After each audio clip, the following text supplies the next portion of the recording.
Good morning, friends. I didn't even have a chance to put on my shirt. I couldn't hold back because I just saw two incredible teachings on Parsha's Koirach that very much connect for me to tonight's Yahrtzait. Tonight is the 32nd Yahrtzait of my dear Rebbe, Lubavitcher Rebbe Zatzal. And when I read these two explanations on the Parsha, it really resonated with me in connection to the Yahrtzait. Koirach made a lot of trouble. Who was his primary enemy? Of course, it was Moshe and Aaron, but Moshe took the brunt of Koirach's animosity and his vitriol and his silent or not so silent revolution against the system of Judaism. Yet, when Moshe is dealing with Hashem in the retribution to Koirach and his family, Moshe says to Hashem, Keila lekei haruchos, talking to Hashem, Ha'ish echad yechta, ma'kol ha'eda yiktzef. One person sins and you're going to blame it on, you're going to let your wrath out on so many people. What do you mean Ha'ish echad yechta?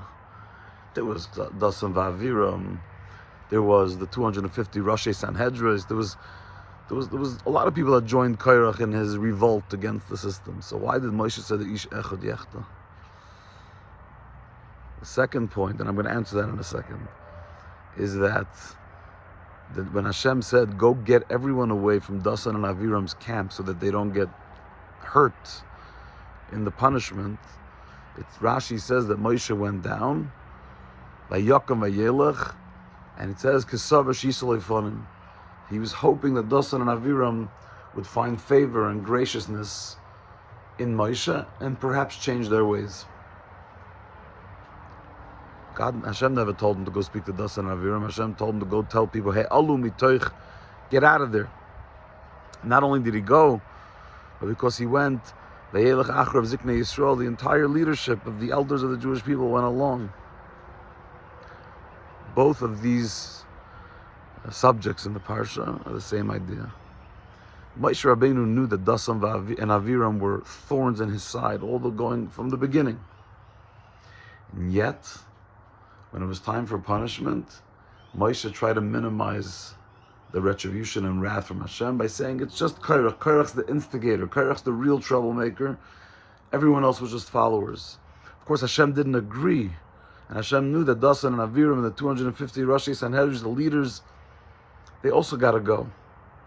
But in Moshe's eyes, even though Dasan and Aviram were his worst enemy, maybe even worse than Koirach, he sought to minimize the destruction and the death that would ensue by labeling it all on Koirach. When it came time for the showdown to happen, Moshe, again, with his love for humanity and for Klal Yisrael, Hashem says you got to go tell the people that live near Dasan and Aviram to get out. So he does it, and he does it quickly. He does it with alacrity. But I have to go down to the tent. So while I'm there, it says Vayakam. He stood up. And the word Vayakam, we know this already from Bereshit, is Tkuma. He stood up in all his aristocratic kingship. He came in his royal representation.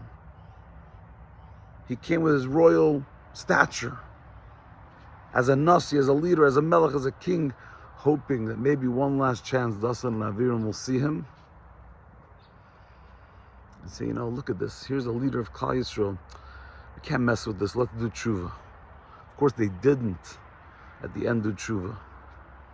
Doesn't mean Moshe was giving up on them. Moshe does everything in his power to save those who have sinned terribly to the best of his ability, like he did by trying to lump it all on Koirach himself with no one else as part of it. And the night before the showdown, he's going to his arch enemies. Not that he hated them, but those who hated him and tried everything in their power to mess with him, to get them to do tshuva. That is my Rebbe. People ask me all the time, what's with you and the Rebbe? What's with the Lubavitchers with the Rebbe? 32 years, he passed away, 34 years since he had a stroke.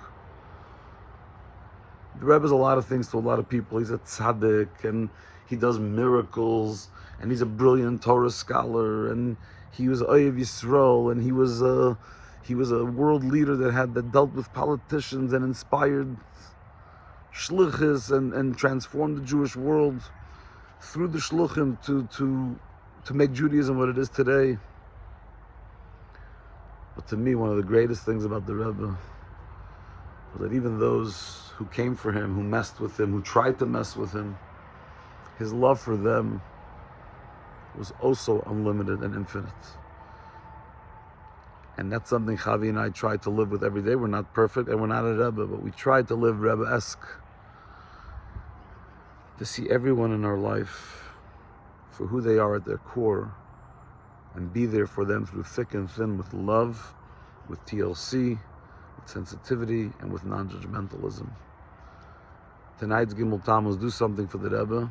Say a l'chaim, say a kapitel tilim, do a mitzvah to continue this legacy of love and light and of unconditional non-judgmentalism. Sei gesund.